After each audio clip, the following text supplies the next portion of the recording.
이 하나님 말씀 창세기 48장 1절입니다.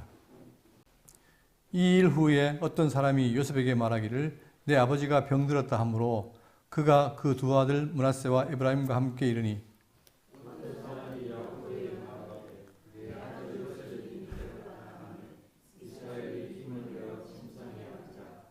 요셉에게 이르되 이전에 가나안 땅 루스에서 전능하신 하나님이 내게 나타나사 복을 주시며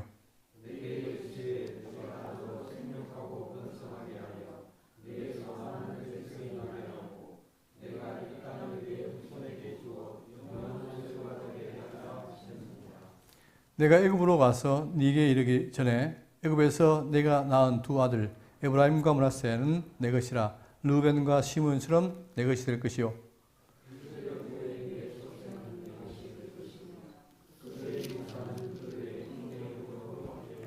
다 같이요. 내게 대하여는 내가 이전에 밧단에서 올 때에 라헬이 나를 따르는 도중 가나안 땅에 죽었는데 그곳은 에브랏까지 길이 아직도 먼 곳이라 내가 거기서 그를 에브랏 길에 장사했느니라. 에브랏은 곧 베들레헴이라. 아멘. 오늘 창세기 48장을 할 텐데 다른 장에 비해서 좀 짧지요. 자, 그래서 지금 이 내용의 흐름은 이 일 후에라고 나오죠. 첫 1절에. 이 일이라는 얘기는 지금 현재 애굽 땅에 기근이 심합니다. 심해서 요셉이 여러 정책을 펴가지고 안정되게 했고, 그 다음에 마지막으로 지난 시간에 야곱이 애굽으로 온 것이 130세예요. 그 사이에 17년이 새로 지났고 이제 그가 죽을 때가 된 거예요. 그럴 때에 이 야곱이 요셉을 불러가지고 하는 얘기가 뭐냐면 나는 이 땅에 장사하지 말고 가나안 땅으로 옮겨라. 이렇게 해서 맹세를 받죠. 그때 요셉이 허락을 하고 드디어 그가 침상에서 하나님께 경배하는 장면으로 끝났습니다. 이 일 후에 본문 보시면 1절에 어떤 사람이 요셉에게 말하기를 네 아버지가 병들었다 하므로 그가 곧 두 아들 므낫세와 에브라임과 함께 이르니. 자, 아버지가 병들어서 죽게 됐다는 말을 듣고 이제 요셉이 두 아들을 데려갑니다. 에브라임과 므낫세. 자, 그런데 이 에브라임과 므낫세를 물론 할아버지니까 병문안 가기도 한 거 있지만 요셉에게 더 중요한 게 있습니다. 바로 그게 뭐냐면은 요셉이 형들을 떠나고 아버지를 떠나서 애굽으로 왔잖아요. 팔려왔잖아요. 그러니까 그 팔려와서 어떻게 됐느냐. 그가 이제 아들을 낳았는데 그 아들을 낳게 된 것은 배경이 뭐냐면 41장 50절 보시면 흉년이 들기 전에 요셉에게 두 아들이 나되 곧 온의 제사장 보디베라의 딸 아스낫이 그에게 낳은지라. 그러니까 애굽에 와서 그 애굽 땅에 있는 온의 제사장 보디발의 딸을 맞이해서 아들을 낳은 거예요. 그러다 보니까 요셉 입장에서는 뭐냐면 이 두 아들이 과연 하나님의 언약의 백성으로 인정이 되느냐, 이게 중요한 거죠. 그러니까 이제 아버지가 죽기 전에 와서 이제 그걸 확인하고 싶었던 거예요. 그래서 자, 데려온 겁니다. 데려와서 2절에 어떤 사람이 야곱에게 말하되 네 아들 요셉이 내게 왔다 하며 이스라엘이 힘을 내어 침상에 앉아 요셉에게 이르되 이전에 가나안 땅 루스에서 전능하신 하나님이 내게 나타나사 복을 주시며 내게 이르시되 내가 너로 생육하고 번성하게 하여 내게서 많은 백성이 나게 하고 내가 이 땅을 네 후손에게 주어 영원한 소유가 되게 하리라 하셨느니라. 그러면서 이제 야곱이 이제 죽기 전에 지금 요셉이 온 걸 보고 옛날 일을 기억하는 거예요. 우리가 알다시피 야곱은 형의 장자권을 뺏는 바람에 그로 인해 가지고 도망가잖아요. 바다나무로 갈 때 하나님이 베델에서 그 약속합니다. 그리고 20년 만에 돌아온 그 상황에 다시 하나님이 한번 약속을 확인하죠. 자, 물론 그 사이에 하나님 언약이 이루어진 것인데 그때 한 언약을 다시 한번 볼 필요가 있습니다. 그게 바로 뭐냐면 창세기 35장 9절에 야곱이 받던 나라에서 돌아오매 하나님이 다시 야곱에게 나타나서 그에게 복을 주시고, 여러분 이 복이라는 말을 꼭 기억하십시오. 이 복이라는 게 굉장히 성경에서 중요한 단어 중에 하나가 복입니다. 복. 자, 복을 주시고 하나님이 그에게 이르시되 내 이름이 야곱이지만은 내 이름을 다시는 야곱이라 부르지 않겠고 이스라엘이라 내 이름이 되리라 하시고 그가 그의 이름을 이스라엘이라 부르시고 하나님이 그에게 이르시되 나는 전능한 하나님이다. 그에게 지금 아브라함과 이삭과 야곱에게는 뭐예요? 전능한 하나님을 드러낸 거예요. 전능한 하나님이라 하면서 그 전능한 하나님이 약속을 합니다. 첫 번째, 생육하고 번성하라. 한 백성과 백성들의 총회가 내게서 나오고 아직은 아무것도 없는데 이제 겨우 70명이 와가지고 애굽에 있는데 그리고 그 사이에 물론 늘어났지만 그런 상황에서 생육하고 번성하라 하면서 한 백성과 백성들의 총회가 나온다. 커진다는 얘기죠. 약속하고. 두 번째, 왕들이 내 혈에서 나오리라. 왕들이 나온다는 거예요. 그래서 세 번째, 12절에 내가 아브라함과 이삭에게 준 땅을 내게 주고. 현재 어디 있습니까, 지금? 물론 받을 때는 가나안 땅이겠지만 지금 어디 있습니까? 야곱이 여기 와 있죠. 근데 그에게 한 약속이 뭐냐면 아브라함과 이삭에게 준 땅을 내게 주고 내가 내 후손으로 그 땅을 주리라. 즉 가나안 땅을 주겠다. 약속한 거예요. 여러분 이게 1, 2, 3이 뭡니까 이게? 이게 바로 3대 언약이죠. 자, 지금 이 시간에 잠깐 그 하나님 나라에 대한 정리 좀 하겠습니다. 제일 먼저 이 복이 선언된 게 언제입니까? 제일 먼저 복이. 성경에. 제일 먼저 창세전에 누구 안에서? 그리스도 안에서 무슨 복을 줬죠? 신령한 복을 준 거예요. 그러니까 어쨌든 간에 영적인 복을 줬단 말입니다. 이게 첫 번째 복이고, 그런데 이 복이 뭔지를 아무도 몰라요. 아무도 모르는데 창조를 하시고 하나님께서 복을 시작합니다. 그게 누구냐면 인류 시인 아담에게 아담을 불러서 그에게 복을 주시고 그 내용이 뭐예요? 3대 언약. 즉 자손, 땅, 통치예요. 이게 한마디로 말하면 뭡니까? 나라. 그러니까 성경에 나오는 이 복은 내용이 바로 뭐다? 나라라는 거예요. 그러니까 성경 전체의 복은 뭡니까? 나라지요. 이 나라라는 얘기를 아셔야 되는데, 자, 그렇기 때문에 복을 줬습니다. 복을 주고 자손 땅 통 주겠다 약속했는데 문제는 뭐냐면 이때에, 자, 여러분 이 인간의 상태를 봐야 되는데 아담이 뭡니까? 어떻습니까? 그는 생명이고 육체는 뭐예요? 육체는 저주가 없죠. 이 상태에서 복을 준 거예요. 그런데 이 아담이 선악과를 따먹고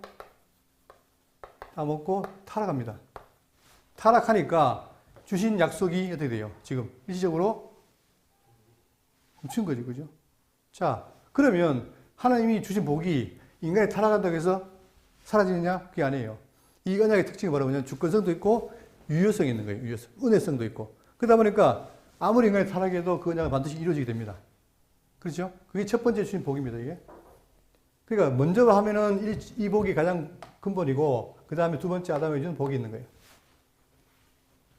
자, 그러면 이 언약이 이루어질 것인가, 이루어질 것이다 하는 걸 보여주기 위해서 누구를 부릅니까? 그 이후에 아브라함을 부르죠. 그리고 그 아들 이삭, 또 야곱. 현재 이 야곱이 여기서 받은 걸 지금 말하는 거예요. 그러면 중요한 거 바로 뭐냐면 이 나라가 되기 위해서는 뭐가 필요합니까? 자손과 땅과 통치가 있어야 된다는 거예요. 제가 이 말씀드린 이유는 뭐냐면 요즘 자꾸 신약에 와서 신약의 하나님 나라를 말할 때 자꾸 통치만 얘기하고 자손과 자손과 땅을 빼려는 경향이 있어요. 저는 그게 안 된다는 거예요. 그렇게 안 된다는 걸 제가 말씀드리는데, 일단 어쨌든 간에 지금 이 언약이 파괴됐기 때문에 어떻게 됩니까? 하나님께서 반드시 이루어진다는 걸 보여주기 위해서 모형적으로 누가 합니까? 아브라함에게 복을 줘요. 똑같이 뭡니까? 3대 언약이에요. 자손 땅 통치예요. 그런데 놀랍게도 하나님께서 아브라함과 이삭과 야곱에게 하신 그 언약이 세월이 지나면서 점점 어떻게 됩니까? 첫 번째, 자손이 번창해요. 그리고 나중에 그들이 400년 동안 애굽에 있으면 자손이 번창한 다음에 어디를 나옵니까? 그들이 애굽을 탈출해서 가나안을 나가죠. 그때 가나안 땅을 정복하게 돼요. 자, 그런데 뭐가 빠졌어요, 지금 현재? 자손과 땅이 있는데 뭐가 없어요? 왕이 없잖아요. 그러니까 하나님께서 누구에게? 다윗을 세워서 그에게 왕위를 채웁니다. 그게 바로 통치가 이루어진 거죠. 이 세 가지가 이루어짐으로 여기에 뭐가 생깁니까? 이스라엘 나라가 생기는 거예요. 다시 말하면 아브라함에게 한 복이 지금 여기서 이루어진 거죠. 복이 드디어 나타난 거예요. 그게 나라란 말입니다. 자, 그러면 이제 여기서 중요한 건 뭐냐면 이 자손이 이스라엘이에요. 국한됩니다. 그리고 땅은 가나안 땅으로 국한돼요. 부분적이죠. 육적이고. 자, 그런데 이것은 뭐냐? 아담이 잃어버린 언약을 둘째 아담이 예수 와서 이룰 것에 대한 모형이기 때문에 이 모형이 이루어졌다는 얘기는 뭐냐면 아브라함이 준 복이 이루어졌다는 얘기는 바로 아담에게 한 복이 이루어진다는 거예요. 자, 이루어지기 위해서 어떻게 돼야 됩니까? 영이 어떻게 돼요? 영이 살아있어야 돼요. 육도 저주가 없어야 돼요. 자, 그래서 예수님 오셔서 뭐 했느냐? 예수님 오셔가지고 회개하라. 뭐가 가까웠다? 천국이 가까이 왔느니라. 그 자기가 지금 뭐라 온 거예요? 천국의 주인으로 온 거죠. 왕으로 온 거예요. 자, 근데 구약에는 이렇게 자손 땅 통치가 서서히 이루어지지만 신약은 바로 뭡니까? 예수님 오신 그 순간부터 선언을 해버려요. 천국이 왔다는 거예요. 그래서 그분이 천국의 주인으로 머리로 왔는데, 머리로 오셨는데, 이제, 자, 몸을 세우죠. 몸. 이게 교회 아닙니까? 몸을 세우는데, 자, 이 몸을 세우기 위해서 어떻게 합니까? 성령이 와서, 어떻게 해요? 그들을. 거듭나게 하죠. 이게 중요한 거예요, 여러분. 그러니까 신약에 있는 그리스도에 세우신 이 교회는 뭐냐면, 교회는 그냥 죽은 영이 아니라 어떤 영이에요? 영을 살려서 백성을 만드는 거예요. 육체는 여전히 죄 가운데 있지만. 그죠? 그래서 영이 중생한 영으로 인해가지고 세워진 교회가 시작이 된 거예요. 언제까지? 자, 예루살렘에서 어디까지? 땅 끝까지. 자, 그래서 여기 지금 되어 있는 이 교회가 점점 되어 나가는데 이 전체가 뭡니까? 이 신약 전체가 뭐에 대한? 아담에 대한 약속이 시작되고 끝을 맺는데 언제 끝 맺느냐?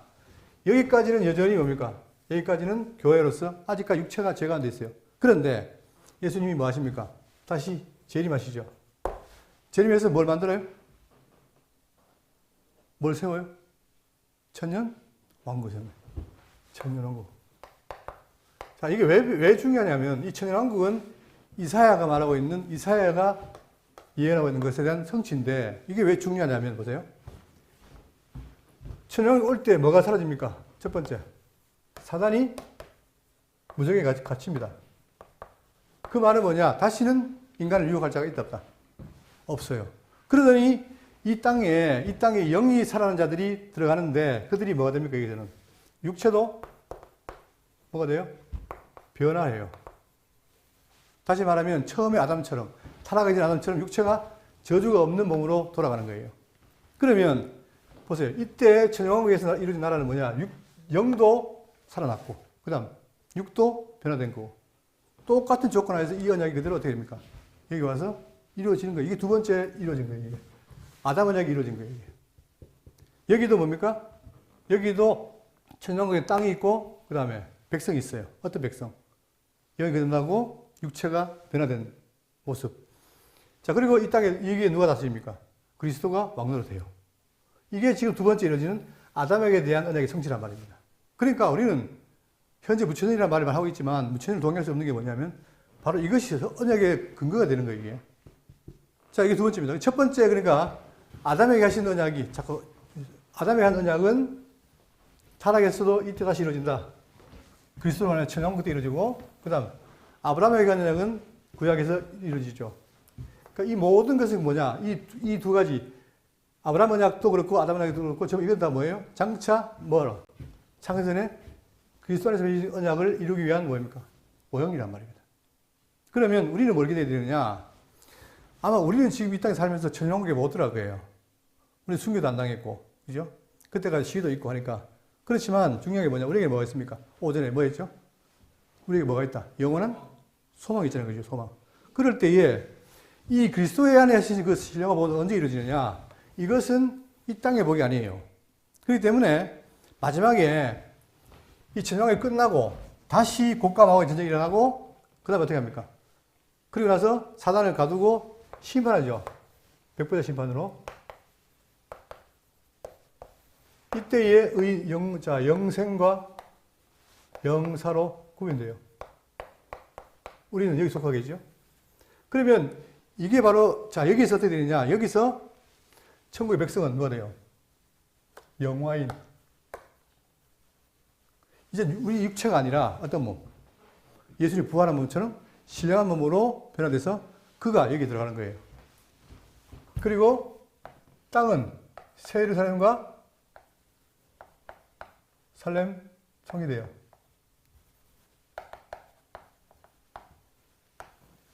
자, 백성도 있고 땅도 있고 그 다음에 다스린 영원한 통치자 그리스도가 있죠.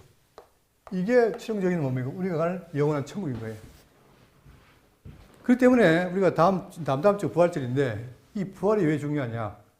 우리가 부활이 없으면 하나님의 언약이 이루어질 수가 없는 거예요. 그렇죠? 그렇기 때문에 부활은 성경 조금만 아는 사람들은 부활에 대해 의심하지 않습니다. 왜? 당연히 되는 걸 생각하는 거예요. 자, 그래서 제가 이제 방금처럼 성경의 복은 이렇게 주어지는데 이 복을 이루기 위해서 지금 역사가 펼쳐지고 있다. 그리고 이 복이 이루어지기 위해서 나라가 세워지는데 그 나라에는 아무나 가는 게 아니고 어떤 백성? 하나님의 온전한 백성이 가는 거예요. 그러니까 이 과정을 통해서 인간을 하나님이 어떻게 합니까? 온전하게 만드는 과정인 거예요. 그렇죠? 그러니 우리에게는 뭐냐? 이 과정이 얼마나 힘들어도 인내하면서 하나님의 위를 통해서 어떻게 돼요? 완벽한 소망을 이루기 위해서 소망을 바라보면서 나아가는 게 성도의 삶이다 이거죠. 근데 그걸 누구에게? 지금 보세요. 이 전체 언약 가운데 여기에 야곱에게 하신 언약이 지금 진행되어 가는 거예요. 그 구약에 지금 야곱에게 한 언약대로 야곱은 뭐예요? 뭐라고 했습니까? 여기 보시면 생육 번성, 그 다음에 왕, 그리고 땅을 준다 이거죠. 그러니까 지금 이 야곱에게는 뭐냐? 하나님께서 나타나가지고 언약만 했어요. 그러니까 어떤 분이에요? 그분이 전능한 하나님이에요. 근데 이 전능한 하나님이 나중에 이 땅에 와서 여기 와서 다윗에게 이루어지면 뭐가 됩니까? 그분이 이때 전능한 하나님이 나중에는 어떻게 돼요? 여호와다. 그죠? 그러니까 우리가 여호와라는 말은 뭐냐? 결국 하나님은 뭐예요? 전능자이신데 언약은 반드시 이룬다는 거죠. 그러니까 우리에게는 항상 뭐냐? 우리의 소망은 뭐냐? 성경에 말씀하신 그 언약을 붙들고 나가는 게 성도의 삶이라는 말입니다. 그러니 우리는 지금 현재 구약 백성들은 다윗 왕국을 경험했지만 우리는 신약 백성으로서 교회, 이때 이 나라에 교회를 경험하고 있고 나중에는 어떻게 됩니까? 영원한 천국을 우리가 경험할 것이다. 그러니 우리의 성도의 지위는 대단한 것이다. 그죠? 자, 그래서 먼저 제가 잠깐 그 때문에 한 나라와 그 3대 언약 3가지를 말씀드렸고, 그러니까 4절입니다. 다시 본문 와서 내게 이르시되 내가 너로 생육하고 번성하게 하여 내게서 많은 백성이 나게 하고 내가 이 땅을 내 손에게 주어 영원한 소유가 되게 하리라 하셨느니라. 그렇기 때문에 하셨기 때문에 반드시 이루어진다. 이걸 전제하고 있는 거죠. 근데 이것이 여러분 우리가 이제 기독교 신앙하면서 하나님이 왜 살아계신 응답 안 하느냐 하지만 보세요. 이 아브라함, 이삭과 야곱에게 한 언약은 2000년 전인데 언제 이루어집니까? 그 뒤에 1000년 뒤에 이루어져. 1000년 뒤에. 그러니까 이것이 언약이 이루어진 것은 짧은 것도 있지만 긴 기간도 걸린 게 있어요. 그렇기 때문에 뭐가 필요합니까? 인내가 필요한 거예요. 그죠? 그러니까 지금 야곱은 곧 죽을 때가 됐는데 그냥 언약만 받았다. 그렇기 때문에 나는 그 언약을 믿고 살아간다. 그리고 살다가 죽는다. 그러나 너는 경험할 것이다. 이거죠. 그러니까 나를 죽으면 여기 두지 말고 어디로? 가나안 땅으로 옮겨라. 그렇게 말하는 겁니다. 5절입니다. 48장 5절.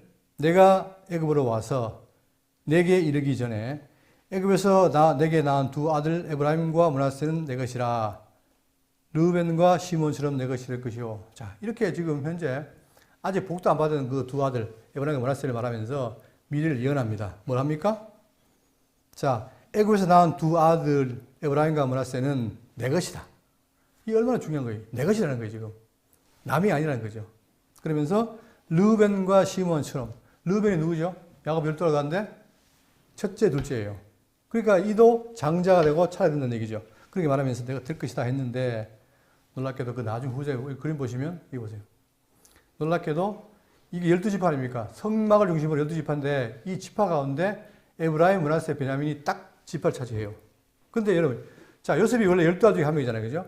그런데 요셉이 지파가 몇 개예요? 2개예요. 여기 누가 빠집니까? 원래 아들 가운데. 레위가 빠지고 그 자리에 누가? 에브라임, 므낫세 2지파가 들어가서 총 12지파가 되는 거예요. 그러니까 요셉에게는 지파가 2개 지어지는 거죠. 이게 지금 놀라운 복이 이루어진 거예요. 자, 그리고 여기 보시면, 이 지도를 보시면 여기에 잘 보세요. 동쪽에 므낫세가 있죠. 서쪽에 므낫세가 있어요. 그러니까 므낫세가 반이 있어요. 이 반씩이 나눠진 거예요. 그 다음에 요 밑에 에브라임. 그러니까 결국은 이들이 뭐냐? 이스라엘 나라에서 중요한 위치가 되고 그들이 다 기업을 받게 된다. 이걸 지금 미리 말하고 있는 겁니다. 6절입니다. 이들 후에 내 소생은 내 것이 될 것이며 그들의 유산은 그들의 형의 이름으로 받게 되리라. 자, 그러면 요셉이 거기서 끝나는 게 아니라 요셉도 보면 계속해서 자손이 번창하겠죠. 자, 그런데 지금 현재 이 내용을 보면은 성경에 안 나타났는데 내용을 보면 누가 있어요? 자, 요셉 아들의 에브라임 므낫세 말고도 형제들이 있죠. 있다는 건 지금 볼 수 있어요. 왜냐하면 여기 보세요. 이들 후에 내 소생은, 즉 요셉의 유산은 있다만 내 것이 될 것이며 그들의 유산은 그들의 형의 이름으로 함께 받으리라. 결국은 이 모든 요셉의 후손들은 자, 에브라임 므낫세 이름으로 받게 된다는 말을 하는 거죠.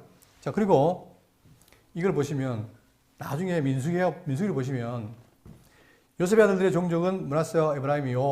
므낫세의 자손 중 쭉 나오고 그 다음에 에브라임 자손 중 쭉 나옵니다. 이 장은 그 종족을 따른 요셉의 자손이었더라. 그러니까 요셉 자손은 계속 번창한다는 거예요. 그러나 중심은 누구다? 요셉의 아들 에브라임과 므낫세가 중심이 된다는 사실을 미리 말해주고 있는 7절입니다. 내게 대하여는 내가 이전에 밧단에서 돌아올 때에 라헬이 나를 따르는 도중 가나안 땅에서 죽었는데 그것은 에브랏까지 길이 아직 먼 곳이라 내가 거기서 그를 에브랏 길에 장사했느니라. 지나간 날을 해석하면서 자, 여러분 이 요셉이 몇 번째 아들이죠? 야곱의 11번째죠. 11번째. 그죠? 근데 왜 지금 야곱이 요셉과 베냐민을 좋아하느냐? 그 이유는 뭐예요? 사랑 안에 라헬에서 난 거기 때문이에요. 근데 지금 그걸 돌아보는 거죠. 내게 대하여는 내가 이전에 밧단에서 올 때에 라헬이 자, 이 그림 보시면 지금 밧단에서 돌아옵니다. 돌아오는데 먼 길이에요. 20년 동안 그 외삼촌 밑에 있다가 돌아오는데 와가지고 쭉 가는 길에 어디에? 여기가 뭡니까? 여기가 베들이죠. 그리고 그 밑에가 에브랏이에요. 베들레헴 옆쪽 동네가 에브랏인데 거기서 누가 죽었다? 네 어머니 라헬이 죽었다는 거예요. 그걸 확인하는 거죠. 그것이 바로 지금 뭡니까? 에브랏은 곧 베들레헴이다. 물론 이제 베들레헴 표현하다 하고 주변이라고 하긴 하는데 어쨌든 간에 에브랏은 베들레헴이다. 거기서 지금 어떻게다? 라헬이 죽었다는 걸 말하고 있습니다. 그러면서 이제 8절입니다. 이스라엘이 요셉의 아들들을 보고 이르되 이들은 누구냐? 요셉이 그의 아버지에게 아뢰되 이는 하나님이 여기서 내게 주신 아들들이니이다. 아버지가 이르되 그들을 데리고 내 앞으로 나아오라. 내가 그들에게 축복하리라. 항상 기억할 게 뭐냐면 아브라함도 이삭도 야곱도 축복하죠. 그런데 그들이 축복하는 도구일 뿐이지 실제로 뭐예요? 하나님이 복을 주는 거예요. 그죠? 그렇기 때문에 그것을 인간 마음대로 할 수가 없어요. 왜냐하면 뒤에 나오겠지만 자, 요셉의 두 아들 중에 형이 누굽니까? 므낫세예요. 그러면 장자 므낫세가 받아야 되는데 결국 복은 누가 받습니까? 에브라임이 가죠. 그게 바로 뭐냐? 이것이 사람 마음대로 못해요. 이삭도 누구에게 복주라고 그랬어요? 에서에게 주라고 했지만 하나님의 뜻은 야곱에게 있는 거죠. 그것처럼 이게 정해져 있는데 자, 그들에게 축복하리라 한 다음에 10절에 이스라엘의 눈이 나이로 말미암아 어두워서 보지 못하였더라. 결국은 이삭도 나이 많아서 눈이 어두웠고 야곱도 눈이 어두워진 거예요. 요셉이 두 아들을 이끌어 아버지 앞으로 나아가니 이스라엘이 그들에게 입맞추고 그들을 안고 그러니까 이제 손자가 왔으니까 귀여워서 이제 입맞추고 이제 손을 안은 거죠. 요셉에게 이르되 내가 네 얼굴을 보리라고는 생각하지 못하였더니 하나님이 내게 내 자손까지도 보게 하셨도다. 지금 이 요셉은 항상 이 야곱의 마음에는 아주 특별한 감정이 있죠. 왜냐하면 특별히 사랑했는데 그를 중간에 잃어버렸잖아요. 그러니까 이제 죽었다고 생각했는데 나중에 알고 보니까 살아있고 그가 잘 됐고 또 자손도 있다는 얘기예요. 그것이 항상 이 야곱에게는 굉장히 중요하게 다가오는데 자, 그래서 네 얼굴을 보리라고 생각지 못했는데도 불구하고 하나님이 네 자손까지도 보겠다 라고 말하면서 요셉이 아버지의 무릎 사이에서 두 아들을 물러나게 하고 땅에 엎드려 절하고 왜 물러나겠느냐? 이제 축복을 받아야 되니까 오른손으로는 에브라임을 이스라엘의 왼손을 향하여 항하게 하고 왼손으로는 므낫세를 이스라엘의 오른손을 향하게 하여 이끌어 그에 가까이 나아가매. 그러니까 지금 요셉은 뭡니까? 자기 아버지니까 자기의 아버지 야곱의 눈이 안 보이니까 의도적으로 므낫세를 어떻게 합니까? 아버지의 오른손에 그 다음에 에브라임을 왼손으로 갔어요. 자, 나아갔더니 그리고 왜 지금 여기서 오른손에서 중요하냐면 여러분 이스라엘 백성들에게는 뭐예요? 이 장자의 권한이 아주 특이합니다. 특별합니다. 그렇기 때문에 이 장자를 우대했어요. 그래서 성경을 보시면 창세기 27장 1절에 이삭이 나이가 많아 눈이 어두워질 잘 보지 못하더니 맏아들 에서를 불러 이르되 내 아들아 하매 그가 이르되 내가 여기 있나이다 하니 이삭이 이르되 내가 이제 늙어 어느 날 죽을런지 알지 못하니 그런즉 내 기구 곧 화살통과 활을 가지고 들에 가서 나를 위하여 사냥하여 내가 즐기는 별미를 만들어 내게로 가져와서 먹게 하라. 내가 죽기 전에 내 마음껏 내게 축복하게 하라. 결국은 전통에 따라서 장자에게 복을 내리니까 그 복을 내리기 위해서 에서에게 얘기를 한 거예요. 그러나 실제로는 뭡니까? 야곱에게 가게 되죠. 자, 그럼 이 장자가 중요하냐? 신명기 20장 17절 반드시 그 미움을 받는 자의 아들을 장자로 인정하여 자기의 소유에서 그에게는 두 몫을 줄 것이다. 그러니까 장자가 뭐 중요하기 때문에 두 몫을 줘요. 그만큼 이 유대인들에게는, 이스라엘 백성들에게는 장자가 아주 특권이 있는 거예요. 그렇기 때문에 지금 이 요셉도 자기 큰아들 므낫세에게 복을 주기 위해서 오른손을, 특히 오른손이라는 게 뭡니까? 오른손이 의미가 있죠. 그것은 바로 축복한 자의 공통적 위치한 방향이기도 하고, 그 다음에 하나님의 능력을 표현하기도 하고, 그렇기 때문에 오른손을 댄 겁니다. 자, 그러니까 14절. 이스라엘이 오른손을 펴서 차남 에브라임의 머리에 얹고 왼손을 펴서 므낫세의 머리에 얹으니 므낫세는 장자라도 팔을 바꾸어 얹었더라. 자, 자기 아버지가 충분히 이제 장자 차들을 나눠주고 손을 올렸는데 이상하게도 야곱이 어떻게 됩니까? 그걸 반대로 하는 거예요. 다시 바꾸는 거예요. 자, 여기서 엇바꿨다는 말을 다른 번역에서 뭐라 하냐면은, 뭐, 킹 제임스나 다른 성경에서 뭐라 하냐면, 그의 손을 의도적으로 펼쳤다. 야곱이 의도적으로 어떻게 알면서도 펼쳤다는 거예요. 그건 뭘 말하느냐? 여러분, 야곱 입장에서는 뭡니까? 물론 복을 주고 싶었지만, 그러나 이 장자의 복은 누구한테 간다? 에브라임에게 간다는 것을 알고 있었던 거예요. 하나님의 계시로. 그러니까, 복을 주는 건 도구로서 자기 마음대로 바꿀 수가 없는 거예요. 그러니까 하나님 뜻대로 지금 바꾼 거죠. 자, 그러면 여기서 안수를 하는데, 다시 한번 안수의 의미를 살피겠습니다.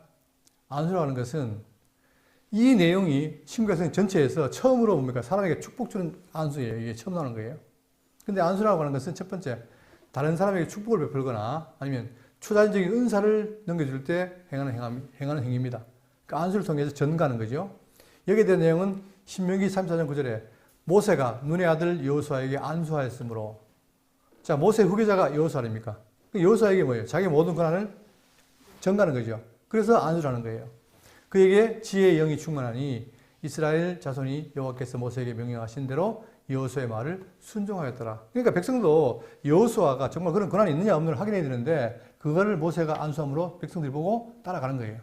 두 번째, 직분제를 세울 때에 안수를 합니다. 자, 우리 이번에 임시식 할 때 장로 집사 안수했잖아요. 그죠? 왜 하느냐? 바로 그게 직분자에 대한 표시인 거예요. 그러니까 안수하는 자가 지닌 권위나 능력을 안수받는 자에게 전가해서 그로 하여금 사역을 감당하게 하는 의미가 바로 안수입니다. 그러니까 구약에 있던 것은 주로 능력이 전달이라면 신약은 뭐예요? 직분에 대한 확인인 거죠.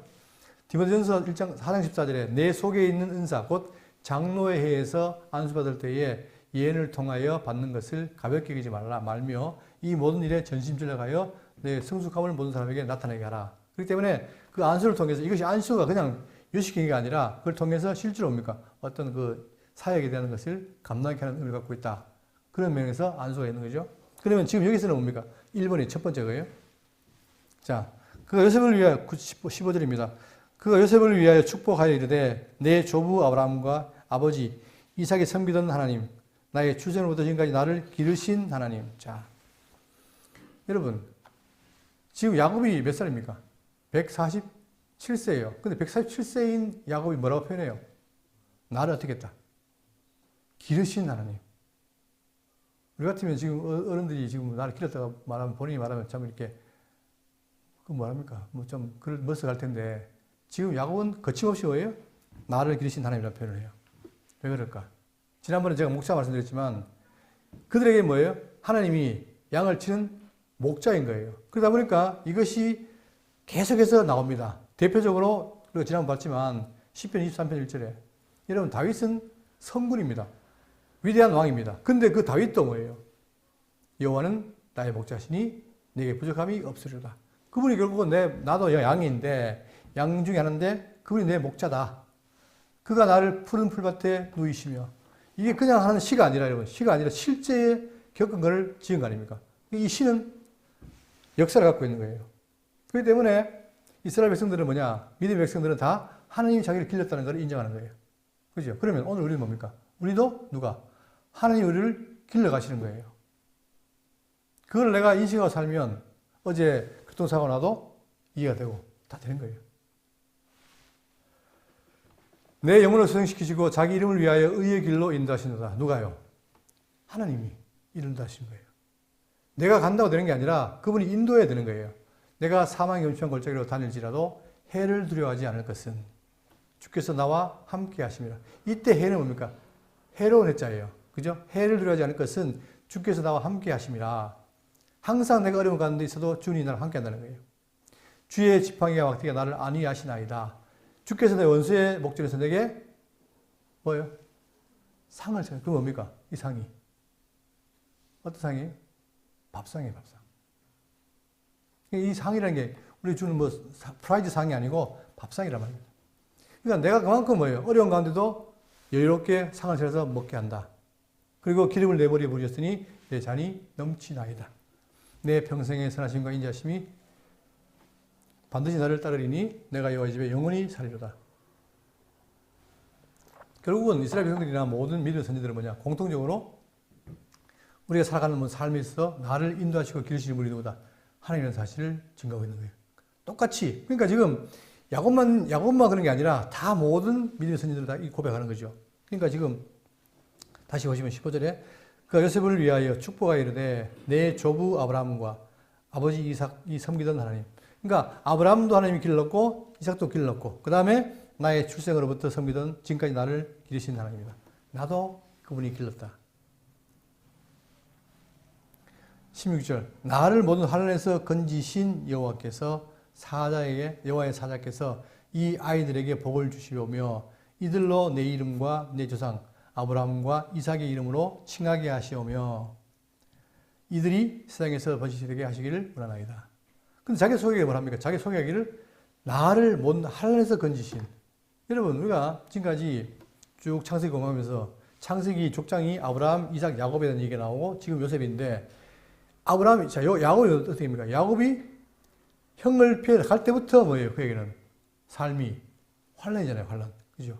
그러니까 지금 애굽에 에서를 피해 간 것도 환난이요. 가서 외삼촌에게 착취한 것도 환난이요. 그다음 딸 때문에 그 가나안 땅에 와서도 환난을 겪고, 그다음 지금 애굽 가서도 환난이잖아요.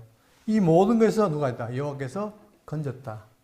이 건졌다라는 말이 갖고 있는 바가 중요합니다.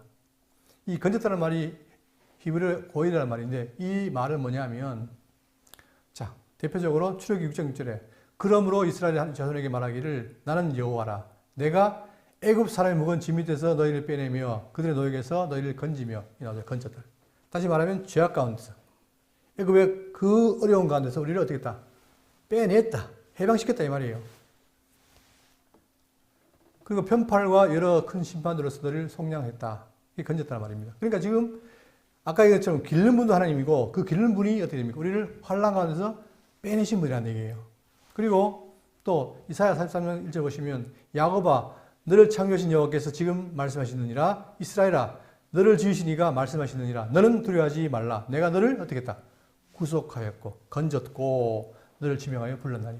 그러니까 하나님은 뭐냐? 당신 택한 백성을 내버려두지 않습니다. 늘 기르고 건져내시고 그리고 어떻게 했다? 너를 지명하여 불렀나니. 이 복음서가 있죠. 예? 우리 어떻게 했다? 지명해서 우리 옛날 학교 다닐 때는 선생님 지명하면 싫어했는데 성경은 뭐예요? 하나님 우리 어떻게 했다? 지명했다 그러잖아요. 이게 얼마나 놀라운 겁니까? 그 많은 사람 가운데 누구를? 우리를 지명하여 불렀단 말입니다. 너는 내 것이라. 더 중요한 건 불러가지고 내 거라는 얘기예요. 내 거. 예?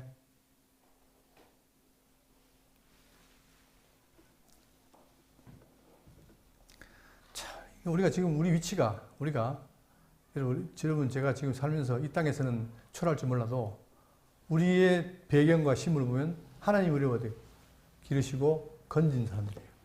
그래 누가 그 사랑에 끊겠습니까? 그게 로마서 하는 말 아니에요? 누가 그 사랑에서 끊으리요? 그럴 수 있다 없다? 없다는 거 아니에요. 17절입니다. 요셉이 그 아버지가 오른손을 에브라임의 머리에 얹은 것을 보고 기뻐하지 아니하여 아버지의 손을 들어 에브라임 머리에서 므낫세 머리로 옮겨자 하여 그의 아버지에게 이르되 아버지여 그리 마옵소서 이는 장자이니 오른손을 그의 머리에 얹어서 하였으나 그의 아버지가 허락하지 아니하며 보세요. 단호하잖아요. 축복은 아무나 받는 게 아니에요. 하나님께 정해진 대로 받게 되는데 야곱이 단호하게 말합니다. 허락지 아니하며 이르되 나도 안다.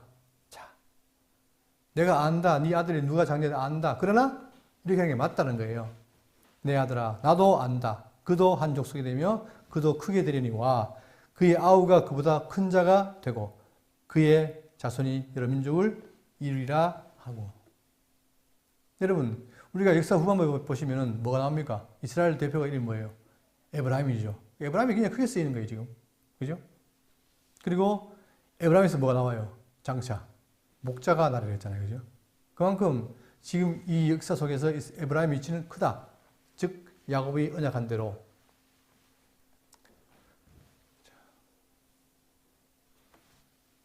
그러면서 이제 성경에는 뭘 말하냐면, 자, 장자가 아닐지라도 축복이 개선된 사례가 있습니다. 그 로마서가 요약하는데 9장 10절 보시면 그뿐 아니라 또한 리브가가 조상 이삭 한 사람을 말미암아 임신하였는데 그 자식들이 아직 나지도 아니하고 무슨 선이나 악을 행하지 아니한 때에 택하심을 따라 되는 하나님의 뜻이 행위로 말미암지 않고 오직 부르신 이로 말미암아 서게 하려 하사 리브가에게 이르시되 큰 자가 어린 자를 어떻게 해라? 섬기라 하셨다. 그러니까 벌써 나귀는 뭐예요? 에서와 야곱이 있는데 에서가 먼저 큰 자예요. 그런데 나기 전에 큰 자인 에서가 작은 자를 섬기리라고 약속이 되어 있어요. 기록된 바 내가 야곱은 사랑하고 에서는 미워함과 같으니라. 그런즉 우리가 무슨 말을 하리요? 하나님께 불의할 수 있느냐? 그러니까 사람들은 뭐예요? 장자와 차를 바꾸면은 불의하다 생각하지만 그게 아니라는 거예요. 왜? 하나님 뜻이니까. 그럴 수 없느니라. 모세에게 이르시되 내가 긍휼히 여길 자를 긍휼히 여기고 불쌍히 여길 자를 불쌍히 여기리라 하셨느니 그런즉 원하는 자로 말미암도 아니요 다른 박질하는 자로 말미암도 아니요 오직 긍휼히 여기신 하나님으로 말미암음이다. 다시 말하면 에브라임이 복받은 것은 뭐예요? 그것은 사람 뜻이 아니고 하나님 뜻, 오직 긍휼히 여기신 하나님을 말미암았다는 걸 말하고 있는 거죠. 그래서 결국은 이것이 그대로 이루어지게 됩니다. 본문 20절입니다. 그날에 그들에게 축복하여 이르시되 이스라엘이 너로 말미암아 축복하기를 하나님이 내게 에브라임 같고 므낫세 같게 하시리라 하여 에브라임을 므낫세보다 앞세웠더라. 그렇죠. 뜻에 따라서 차자인 에브라임을 앞세웠던 거예요. 그리고 이스라엘이 요셉에게 또 이르되 나는 죽으나 하나님이 너희와 함께 계시사 너를 인도하여 너희 조상의 땅으로 돌아가게 하시려니와. 여러분 마지막 죽음을 남긴 야곱이 뭐라 합니까? 뭔 약속을 해요? 여기서 뭐 누굴 높인다 안 높인다 이게 중요한 게 아니라 뭐가 중요합니까? 내가 죽으나 나는 죽으나 하나님이 하신다? 지금 애굽에 있는데 이 애굽 땅이 뭐예요? 약속의 땅이 아니잖아요. 그러니까 자 갈 상황이 아니지만 하나님이 뭐 하신다? 임마누엘. 이게 최고의 복 아닙니까? 그죠? 이렇게 이제 낯선 땅에 와 있는 이스라엘 백성들에게 뭐예요? 자, 나는 죽으나 하나님이 너희와 함께 계시사 너희를 인도하여 너희 조상의 땅으로 돌아가게 하신다. 너희들이 안 가려고 하겠지만 여러분 지금 애굽이 어떤 나라입니까? 그 당시에 고대 운동에서 애굽이 살기 좋은 나라예요? 살기 안 좋은 나라예요? 좋은 나라예요. 그러면 그들이 가나안 땅 가려면 싫어할 건데 하나님이 인도에 간다는 거예요. 왜? 언약이 그러니까. 그리고 나중에 보시면 역사 후반부에 그들이 바벨론을 포로 가요. 포로 갔는데 바벨론에 가보니까 너무 좋은 거예요. 그러니까 돌아오라 해도 안 돌아와요. 일부만 돌아오고. 그만큼 상황이 그렇단 말입니다. 그런데 하나님이 어떻게 하겠다? 너와 함께해서 약속대로 너희를 가나안 땅으로 침입한다. 인도한다. 그러니 그분이 원하는 거예요. 이스라엘의 목자라는 거예요. 목자. 내가 내게 22절입니다. 내가 내게 내 형제보다 세겜 땅을 더 주었더니 자 이것도 보십시오. 놀라운 거예요. 지금 세겜 땅이 그들에게 있어요 없어요? 그들은 지금 애굽 땅에 가지고 가나안을 다 잊어버렸어요. 그죠? 점점 세려지면서. 그런데 이때 뭘 말하느냐? 나중에 500여 년 뒤에 그들이 가나안 땅 갈 텐데 거기서 뭐 한다? 내가 뭘 준다? 세겜 땅을 누구에게? 더 주었나니 내가 네 형제보다 즉 12지파 가운데 다른 사람보다가 내 형제에게 뭐 한다는 거예요. 자, 네게 준단 말이에요. 세겜 땅을 더 주었더니 이는 내가 내 칼과 활로 아모리 족속의 손에서 빼앗은 것이니라. 현재는 뭡니까? 여전히 그들이 죄악이 가운데 있잖아요. 그런데 나중에 미래에 그들을 칠 텐데 마치 현재 되는 것처럼 하나님은 뭐예요? 내가 내 칼과 활로 아모리 족속의 손에서 빼앗은 것이니라. 미래인데 지금 빼앗은 것처럼 하잖아요. 그건 뭡니까? 그 분명히 이루어진다는 거예요. 그러면 이루어졌는가? 성경이 참 놀랍습니다. 이 보세요. 여기가 어디예요? 세겜 땅이에요. 근데 지금 이 세겜 땅을 누가 차지했습니까? 두 아들 가운데 에브라임이 차지해요. 이 땅이. 그러니까 지금 므낫세, 에브라임인데 이들이 여기 차지합니다. 이 언약이 뭐예요? 지금 한참 전에 야곱 죽기 전에 약속했는데 그 언약이 그대로 이루어져요. 이런 게 뭡니까? 요즘 말로 디테일이랑 디테일. 하나님의 언약이 디테일하다는 거예요. 너무나 세심하고 우리를 머리채로 대지만처럼 하는 것처럼 그분의 약속은 치밀한 거죠. 근데 놀랍게도 그 치밀한 건 다 하나님이 다 이루신다는 거예요. 어떻게 해서? 우리와 함께 해서. 그러니까 우리가 창세기를 볼 때 큰 흐름이 있는데 그 중에서 지금 꼭 잊어오지 말 게 뭐냐면 이 복 개념. 그 복주자들은 반드시 복이 이루어진다는 사실을 말하고 그 복을 이루기 위해서 하나님이 뭐예요? 늘 함께 하신다는 사실을 기억하시고 함께함이 그냥 막연한 게 아니라 디테일하게 어떤 땅까지도 준다고 했는데 주시더라. 그분이 우리의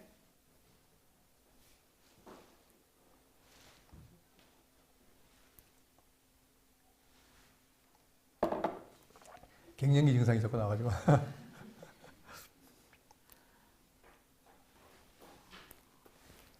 그분이 우리의 하나님이십니다. 늘 그분의 보호 안에서 하루하루 사시길 바라겠습니다. 기도하겠습니다.